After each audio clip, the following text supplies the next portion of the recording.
The topic that I was asked to speak on today was tips and tools to optimize brief action planning. And this is really about supporting the patient for self-management. So just going to cover the learning objectives. I'm going to go through very quickly the process of brief action planning and the purpose, because I'm making the assumption that we all are very familiar with it already. Really what we're going to focus on is navigating some common challenges through learning three key tips and tools. So hopefully what you'll get from today is some ways you can integrate some of these tips and tools with brief action planning.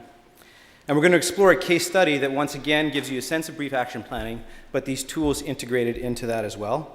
And my hope is there's some time at the end to practice for yourselves integrating these tools so you have more comfort and skill with using them yourself. A few disclosures: I do work as a coaching consultant for the Physician Health Program, and I do facilitate mindfulness-based stress reduction programs for both patients and physicians. I'm going to share a few slides that we've already seen from last time because I think it creates a framework for brief action planning. So I always like to start with this quote from Hippocrates: "Everyone has a doctor in him or her. We just have to help that doctor in its work." The natural healing force within each of us is the greatest force in getting well. And so really this is about how do we ignite this natural healing force. Gary's talked about it, Ada was talking about it as well. How do we do this? And I would suggest that brief action planning is one such tool. And there are many tools. So what's brief action planning? This is a definition of it, is a self-management support tool based on the principles and practice of motivational interviewing, which can be thought of as a collaborative, person-centered form of guiding to elicit and strengthen motivation for change. And helpful to think about the key point of brief action planning. It's building self-efficacy, building the capacity for people to feel like they can make change in their own lives. And why is that the key part? Because we know that if people have higher self-efficacy, it's associated with making increasingly ambitious goals and better outcomes. And hopefully you'll see that from this case that we're going to be discussing today as well. Much of the power for brief action planning comes from the therapeutic relationship. I mean, there's some studies that would suggest perhaps even a third of the success of any encounter actually comes from your relationship with your patient. So it's really important to just discuss the spirit. So there's four qualities to think of: collaboration, where the patient and the provider are equal; evocation, where the ideas are coming from the patient. The way I like to think of it is that we're not trying to inflict insight onto the patient. We're actually trying to see if we can get the insight from within. And then, of course, autonomy, that the patient always has the choice whether they want to make change or not.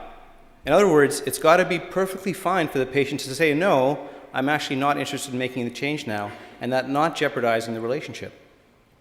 And finally, that the entire encounter is grounded in compassion. So again, another visual of what's going on here. If you've been wrestling with your patient at times, then again, hopefully coming into a bit of a dance, and hopefully with a bit of rhythm. So we're going to run through the process of brief action planning very quickly. Again, I'm assuming that everybody already knows it. So it starts off with a question: is there anything you would like to do for your health in the next week or two? And if you're lucky, the patient comes up with something, you develop a smart behavioral plan. If in many situations they actually don't have anything or wondering what to do, you might offer a behavioral menu where you actually offer some very brief suggestions, and hopefully from that give them an opportunity to come up with their own idea and come up with a smart behavioral plan for that goal. Once you've got something defined, then you want to elicit a commitment statement where you actually get the patient to say what they're up to, because we know that people tend to believe what they hear themselves say. Then once you've got the commitment statement, you would then ask a question around their confidence. So how confident are you, 0 to 10, that you can actually follow through with this? And if their confidence is less than 7, we also know from studies that the likelihood of them following through or experiencing success is low. So we then want to problem solve with them to make sure their confidence levels are at least 7. And then some sort of follow-up. So this is a really important part, to make sure that we're actually following up with our patients, finding some way of checking in and seeing how they're doing with it. So maybe can we just see a raise of hands of anybody who's unfamiliar with brief action planning? Okay, so everybody, this is like, we all kind of get this. Excellent. So, sounds simple. But the truth is, it's an algorithm, and real life is never quite so simple. There are some common challenges with this process. And so I've identified 3 challenges that I've personally found, I've experienced, and I wanted to share my experience with these, and hopefully they're ones that you too have also been wrestling with. So it's actually quite common that a patient might be caught in an acute emotion in the moment. They might be caught in fear, they might be caught in frustration, they might be caught in some disappointment. That could be disappointment in you, and we've got to have a way of dealing with that challenge. Your patient might be stuck in feeling very helpless, maybe feeling victimized by the pain or by the system, and once they're in that place, it's actually very difficult for them to generate certain action steps because they're already feeling victimized, and it's actually quite a vulnerable position to put them in. And finally, a patient can be trapped in negativity. Chronic pain is going to give your patient many, many opportunities to feel negative, and that can create a vicious cycle. Ada was touching on that a little bit as well, and how difficult it is then, not only for the patient, but then for us as well, to assist your patient to get out of this. So my hope today is to give you some tips and tools to overcome these challenges, and these tips and tools are going to come from a variety of sources. Mindfulness, it's going to come from positive psychology, and it's going to come from some coaching and motivational interviewing techniques. So what I'd like to do is walk through a case, and we're going to go through a variety of visits with this one case. The first visit was from November of last year. This is a 23-year-old female. She was diagnosed with fibromyalgia and depression at the age of 14, so quite young. Her mother died of stomach cancer when she was 16, and as you might imagine, at that point, her condition significantly worsened, both in terms of pain and in terms of her mood. Over the years, she'd been seen by a variety of different rheumatologists, and she said she actually never felt believed by any of the specialists, unfortunately. As you can see, she was on a variety of different, very appropriate drugs for her situation, but none of them actually had helped her. In fact, in some cases, she said it made her feel worse, and so for the last 2 years, she's actually been on no medication. However, she's still frustrated, she's crying a lot, she's in constant pain, and when you ask her where, it's everywhere. She's on disability, she's fatigued, and she can't actually sleep. She can't stay asleep, pardon me. And on this first visit, her PHQ is 18, and when asking how difficult does your mood make things for you, she scored it as very difficult. So at some point in this interview, I asked the brief action planning question, is there anything you would like to do for your health in the next week or two? And lo and behold, the patient started crying even louder. What's the point? It will just lead to more pain and frustration. Anybody have a situation like this? Yeah. Okay. So I'm going to, instead of having people answer this out, just think silently for yourself what you would do in this situation, because there's no right or wrong answer. Just notice for yourself what you might do in this situation. And if you said, jumping into a time machine and going back 15 seconds before asking this question and not doing brief action planning at all, let's not go there. Let's imagine you're here, you've already asked the question, this has happened, what would you do? So just notice what you come up with. And hopefully, with whatever response you came up with, it's some sort of validating, some sort of acknowledging type of tool. What I'm going to suggest is adopting mindful listening. So let's talk about what mindful listening would actually be like. It begins with a definition of mindfulness, and Ada touched on mindfulness a little bit. This is a definition from Jon Kabat-Zinn. Mindfulness can be thought of on purpose, attending to the present moment, non-judgmentally. Now, this needs a little bit of explanation because when you think about it, and this is true for all humans, although physicians, I'd say this is probably even more true, we're often caught in our own mind chatter. And if we're in with people, we're often remembering past experiences, potentially past experiences we've had with the very patient in front of us, where things may have actually taken a lot longer, or we actually got in over our heads, or we couldn't help somebody. We might be actually caught remembering some of those situations. We might be caught thinking about what we're going to say next, and we might be worried about our time. So we, in fact, may not be in the present moment with this person sitting in front of us. We may be, knowingly or unknowingly, judging the patient. We might be sitting there actually thinking, why doesn't this person get their life together? Or, I don't have time for this. Can we really kind of move on from this? These are true thoughts that I have personally experienced. We may not even know that we're actually judging the patient, and we might be sitting there like this. But they're going to notice that. They're going to know we're judging them on some level. And technologies may be competing for our attention. So here's a slide that I got from another presentation. If you just look at the two people, the woman's looking at the physician. I've lost my connection to the doctor, and the doctor says, I've lost my connection to the server. And there's many different things that might actually be occupying our attention, which is true. So coming back to mindful listening, it starts with actually just noticing where we're at, whether we're actually in the room, both in body and mind, noticing our own kind of ability to be present to what's happening, and actually offering some attention to the person sitting in front of us. Then the listening also involves listening actively, which means we're not just hearing the words, but we're participating in the conversation. So we might use some reflective statements to demonstrate empathy and understanding. Then we can check for accuracy of the statements to see if they're actually true for the patient. And we want to be attending to the nonverbal communication so that we're not just picking up the words they're saying, but the body language and the eye contact. So if we do this well, mindful listening has the potential to improve experience not just for the patient, but for us, and can improve expectations in terms of what the patient might expect from the visit, which can also translate to improved outcomes. So let's just get into what reflective statements might look like. Let's say you had a patient said, I'm really tired of coping with my chronic pain and I can't live like this any longer. You might use a repeat, which is a direct restatement of what have you heard. You might say, wow, it sounds like you're really tired of coping with your pain and you can't live like this. And your patient might say, exactly. Or you could rephrase what you've heard. So you're saying the same thing, but with slightly different words, perhaps how you might put it for yourself. So it might sound like, wow, it sounds like you're pretty exhausted and you've had enough. Is that accurate? Again, we're checking to see if that's actually how the patient feels, and they have the autonomy to choose if that's in fact how they're feeling.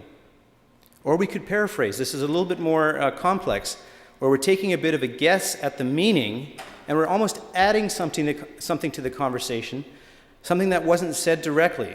So as an example for this case, it might be something like, you know, it sounds like mentally you're in a lot of pain too. Is that fair to say? And you might have the patient say, yes, exactly, that's exactly how I'm feeling. Or they might say, no, this is strictly my body. And whatever they come up with is at least better evidence, but it's giving you an opportunity to understand their situation better and for them to be heard. So let's come back to the example that we were talking about. And remember, she said, what's the point? It will just lead to more pain and frustration. And as the first step for mindful listening, as she said that, I realized I was looking at the computer. So I just took a moment to kind of actually redirect my attention back to the woman beside me. I put down what was in my hand, and I made some direct eye contact with her. I noticed that I could get myself a little bit more present.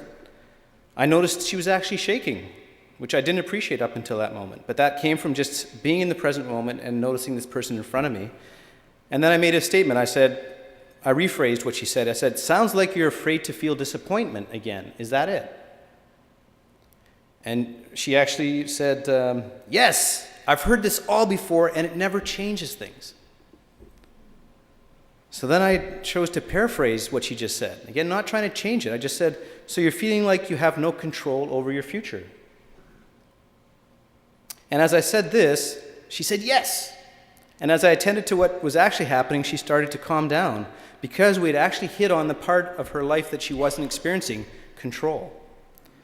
And in that recognition, she actually started to calm down and then spontaneously said, but I haven't given up, which for me was a sign that we've actually reversed a little bit and we have some capacity to move forward now. So then I said, I can appreciate it's not fun to feel no control in your life. Would it be okay if I share a few ideas that have worked for others when they feel powerless, to see if that generates ideas for you? So does anybody recognize what that last statement is from brief action planning? Behavioral menu, excellent. So we're integrating these things together. And she said, okay. So same visit, I said, there's the same statement. She said, okay. I said, well, you could work on this control worksheet to generate some ideas. You could join a support group for people like yourself, or review some online resources, as an example. So let's now kind of take a segue to tip number 2, which is using a control worksheet. And this is in your, there is a sheet in your manual as well that goes into this in a bit more detail. So why is this useful? When patients are focusing on things that are outside their control, as you can imagine, stress increases and their resourcefulness actually will decline. Their ability to think creatively is going to go down. So what this exercise involves is shifting your patient's attention to areas where they do actually have some control. And again, Ada had a really good example of noticing where things she couldn't do and things she could end up doing, even if they're small. And what this can do is build hope. It can orient your patient towards possibilities. So what would it look like? You know, this could happen on a prescription pad. You could have something already pre-made. But it would look like having a sheet of paper where you have 2 sides. One side is things I don't have control over, and the other side, things I do have control over. And I would strongly encourage you to start with the left-hand side, things they do not have control over. Because people that are not feeling control are going to resonate with that side. And I would give them some examples. And you could have some fun with it. You could say, you know, don't have control over the rotation of the earth. You don't have control over the weather. You don't have control over your family history. You may not have any control over what's covered by MSP. You may not have control over when your pain is actually acting up. And your patient may well actually have some responses themselves right there in the moment. I wouldn't stop there, obviously. Then I would start to generate some ideas on the right-hand side and give them some more examples. You may notice that there are some things you do have some control over. For instance, what you put into your body, what you wear today, maybe asking for help, maybe something that's within your control, and how you react to your pain when it's actually upon you may be something you have some control over. Once both lists have been generated, then the idea is to encourage them to shift their attention to what's on the right-hand side. And I usually will say something like, you know, to continue having our attention on things we absolutely have no control over is probably the most stressful thing we can do. So I actually will tell them to build both sides of the list first, and then actually shift their attention to the right-hand side. So let's come back to our case study and see how this worked out. So when I gave her that behavioral menu, she in fact said, yes, I would like to check out this control worksheet. And I went through with her just what I've shared with you right now, and then I asked her to see if she could share one example for this one visit. And she was able to say, well, one thing that's not in my control is having food at my boyfriend's place. And what she went into saying was that she often gets triggered when she's really hungry. And when she'd go to her boyfriend's place, he lived out of town, she would visit him. He may not have any food in his home or food that she actually liked. So she'd often go hungry and trigger her pain. So she also put down what's in her control is to actually bring her own food, to actually prepare a little bit and stock his place up a few times a month so that when she went there that she'd have some options. Simple examples. But again, just noticing where she might orient her attention. And then as another step, she planned to work on this. I asked her if she'd be willing to work on it at home and build the list further. And then I also gave her a pain diagram, which she was willing to fill out. And then I asked her, when would you like to follow up? And she said in 14 days, in about 2 weeks. And this is what it would look like when she added her pieces to the list as well. So just to come back to the brief action plan, this is the next visit we're going to talk about, and we're going to jump around a little bit, which is one of the things I hope you get with brief action planning, is that there's the potential to do that. So I asked her, would you like to check in with me? Oh, pardon me. So we had a follow-up. And the follow-up visit, number 2, how did it go with your plan? Well, she said, I did in fact go through the control worksheet, and what she did spontaneously was she started writing in her journal. I think it's amazing because Ada and I did not talk about our talks before this, but the parallels are just unbelievable to me. But she just started writing in her journal, and she just spontaneously started actually releasing a lot of pent-up emotions. She did not do the pain diagram yet. And I asked her, so you've had some movement, which is great. What would you say you've learned? And she said, well, I've noticed while I can't control pain, I can pace myself a little bit differently. While I can't control others' actions, I can prepare for triggers ahead of time. And she said, well, I can't stop my pain. I can stretch and start to build my strength a little bit. So I remember from December, somebody had mentioned, all the minutes in between our visits. And I calculated just about an hour and a half ago, I calculated, well, this was a 35-minute visit before. There was 20,000 minutes between the first visit and 2 weeks later where she had this control list in front of her staring at her. And these kinds of responses, I think, were directly related to the amount of time she actually was spending in conversation with this list. So we came to a brief action. The question, is there anything you would like to do for your health now in the next week or two? And she said, I'd like to stop overdoing it with my knitting projects. Can you believe this? I can't believe it. So let's come to the SMART behavioral menu. So we're going to go through this very quickly. You guys already know what a SMART behavioral plan stands for. S, specifics, it's stated in the positive. M is that it's measurable, so we have some benchmarks. Achievable, that means the patient feels they can do it themselves. R, it can be relevant or realistic, but relevant in the sense that it's important for the patient and that we have a time frame. So, stop overdoing it with her knitting projects. What do you guys think of this in terms of SMART goals? It's negatively stated, right? So first issue already is a problem. So let's talk about positive psychology and why this is important. This is a definition from the International Positive Psychology Association. Positive psychology can be thought of the scientific exploration of the conditions and processes that lead to optimal health and performance. And unlike traditional psychology, which focuses on pathology, finding valid methods for treating what's wrong, positive psychology is emphasizing human strengths and positive experiences to improve lives. And it's creating the conditions under which patients can flourish. So what's the third tip here is if your patient is caught in a negative visual, like, for instance, stop overdoing it with their knitting projects, we need to see if we can create a positive visual from that. And to give you some background why this is important is we have a negativity bias as human beings. You know, even as physicians in the audience, and this applies to non-physicians as well. Let's say you had 25 patients in a day, and say 20 patients were very pleasant encounters, and say 3 or 4 were, neither pleasant nor unpleasant, and say 1 was very unpleasant. Which one are you going to remember for the rest of the day, the rest of the week, and possibly the rest of the year? And that's one patient. That was like 5% of the day.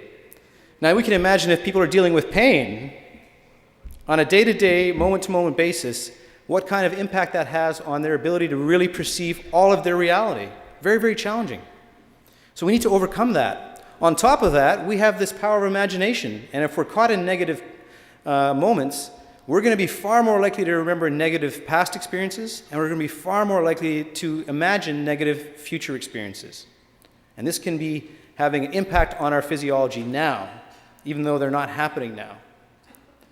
So what the research is telling us, if we can actually assist our patient to come not just to a positive goal, but to a positive visual, this will actually enhance cognitive abilities. There's been studies demonstrating what actually happens in the brain.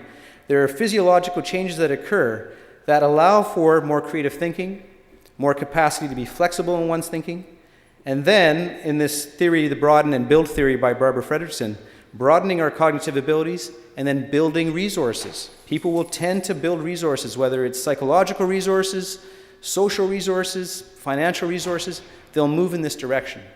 And this is a huge part of, self-management. So, coming back to our example, she said stop overdoing it with her knitting projects. I asked her, how would you prefer to manage your creative work periods? If you weren't overdoing it, how would you prefer to manage them? And she thought about it, and it took probably 15 to 20 seconds, and she said, I'd like to chunk it into manageable times. And so I said, okay, well, we need to make this goal SMART. So what would that look like as a starting place for the next 2 weeks, giving her a time frame? She said, if I'm going to create a manageable time would be 15 minutes. If I broke it down to 15 minutes of knitting and then 5 minutes of doing some stretching, moving my fingers, moving the shoulders. Up until this, guess what? She'd been doing 3 hours at a time, totally ignoring her body because she was finally feeling up to doing this. And then suddenly her body would give out for probably 2 days, and then she'd be in this spiral of negativity. So here she was talking about a very different way of relating to her experience. And she said, I would do it for a maximum of 3 hours per day. And I asked her, what would this give you if you could actually create this? And she said, a sense of productivity. So now again, we're getting another positive visual as part of the picture. So the idea here is if your patient's speaking in negative visual terms, what you're doing is helping them flip their stated problem into a visible positive outcome. So some example questions you might ask: how would you rather feel? If they say, I'm feeling depressed, how would you rather feel? Or if they're very tired, how would you rather feel? You could ask, what do you want more of in your life? If they're saying, I want less pain, as an example, what do you want more of? What would having this bring you? We're trying to build some momentum with this positive visual. What would it look like? What would it feel like? So the next step, once we've got a behavioral plan, as we have, is to elicit a commitment statement. So let's just walk through, in her case, what that might look like. So she said she wants to chunk her creative work into manageable times. So I asked, can you repeat your plan in terms of what you're going to do? And she said, I'm going to knit for 15 minutes, then take a 5-minute movement break. I'm going to repeat this pattern for a maximum of 3 hours per day so that I can feel more productive. When are we going to follow up? She said 3 weeks. And she also now agreed to do the pain disability index as well. And this visit took about 20 minutes, so I billed a counseling visit. So this is the third visit. So I said, how did it go with your plan? And she said, well, 15.5 felt too short. So she actually went to 25.5, and she stopped if her pain got over 7 out of 10. And this is very normal. People are going to adjust on the fly and make changes as they go along. She also said she had decided to increase her movement, again, spontaneously. She'd walked twice in the last week. She also tried to stretch in the mornings, but found that her pain and her mood when she first woke up was often terrible and then got in the way of her doing anything. And she said, this is an interesting statement. Her pain and her fatigue had actually increased a little bit overall, but she was feeling far happier and more productive. And she had filled out her forms. She'd filled out the pain disability index and was scored 55, and she filled out a pain diagram. And I'm just going to share with you what her diagram looked like, which I've never seen one quite like this. And I have to say, it was an incredibly cathartic experience for her to actually document what was going on in her body. Really quite fascinating. So I asked her again, what's next? And she said, not get thrown off by triggers. So what do you guys think of that? Yeah, good goal, but you guys are catching on. Negative. So I asked her, how would she rather handle things? And she said, I'd rather be more prepared for stressors. And this was an important visit. So I asked her, what would you like to do in the next 1 to 2 weeks? And she actually thought about her triggers. So she thought about food. And she said, when I go to Vancouver, I'm going to bring my own food.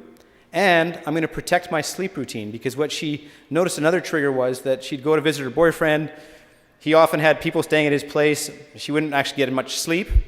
And now she was going to say, I need to get 6 to 8 hours sleep no matter what you're doing. And she said in the mornings, she would actually have some uplifting music to play so that when her spirits were low, she was prepared for it.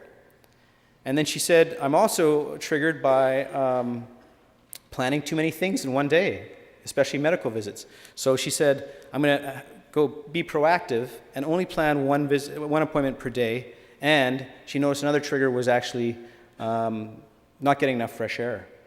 So she said, I'm going to walk out in nature 3 times per week. So then I asked her how confident that you can do all of this, brief action planning again, and she said 5 out of 10.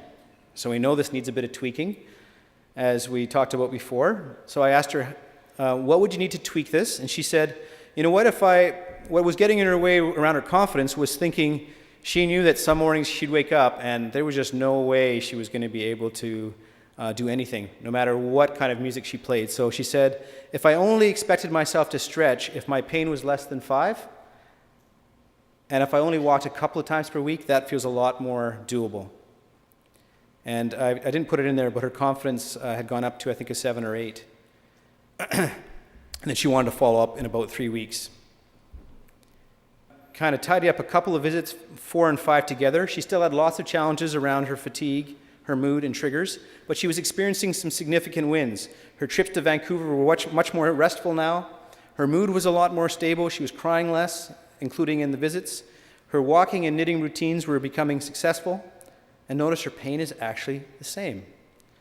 But she's feeling more optimistic for her future. She's feeling stronger, and she's noticing a lot more positive self-talk.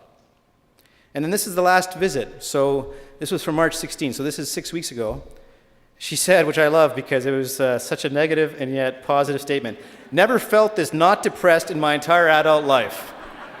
And you know what? I just let that rest. I did not play with that. I just loved it. I thought it was great. And then we checked her scores, and she actually, her PDI had already come down to 39. Her PHQ-9 had come down to 7. And this was without doing any medications, or because she actually didn't want any meds. And these are just some statements that I knew I was going to give this talk, so I actually wrote down some statements she made in that visit. She said, "I'm successfully finishing goals, and it's leading to more motivation. When setbacks happen now, I know it's not a catastrophe," because she was already having some different experiences. "No overall change in my pain, but I'm trusting my body more." So this was actually translating to her doing less because she actually trusted that she would actually come to better times again. More energy now, wanting to walk and get stronger. She said something like, I can actually see some definition in my calves. And her relationship was more supportive because she was actually being proactive in communicating her needs. So I asked her, what's next? And she said, I want to reinforce some of these patterns that I'm doing. I want to have a firm resolution to exercise. I want to increase my productivity with knitting. And this was actually really interesting. She said, I want to build my confidence now to eventually work. Now, she was a long way from being employed and getting off disability, but this is the first time I'd ever heard her even mention the possibility.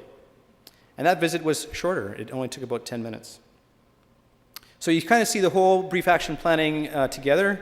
Some of the highlights from this case, hopefully you get the sense that we can break brief action planning into segments based on how much time you have.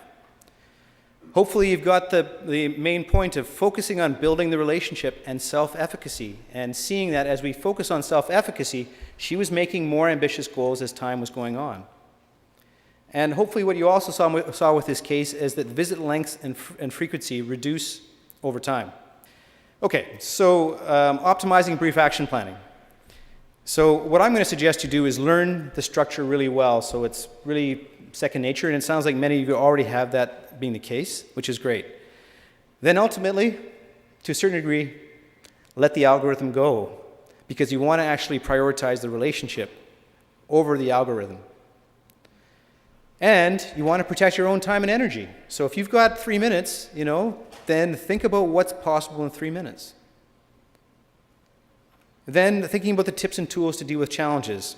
Mindful listening, using the control worksheet if somebody is stuck and not feeling control. And if you notice a lot of negative statements, then using some positive visual questions to bring them to a different place. So the one slide I wanted to show you is how might you bring mindfulness to the clinical encounter. So one we've already talked about, mindful listening. That one you've already got some comfort with, and hopefully you can use that. If you haven't gone through the CBIS materials and the mental health modules, there is some fantastic handouts on the body scan and mindfulness.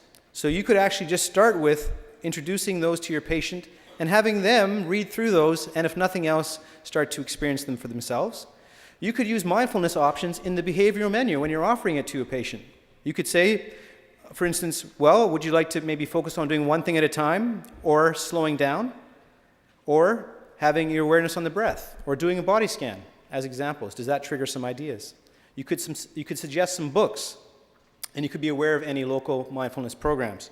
So just to share with you, Ada shared a couple of books. The one on the left there is a book specifically on mindfulness and pain, the mindfulness solution to pain. And then finally, a bunch of different resources on mindfulness that's there for your reference. And I'll leave the script for another time.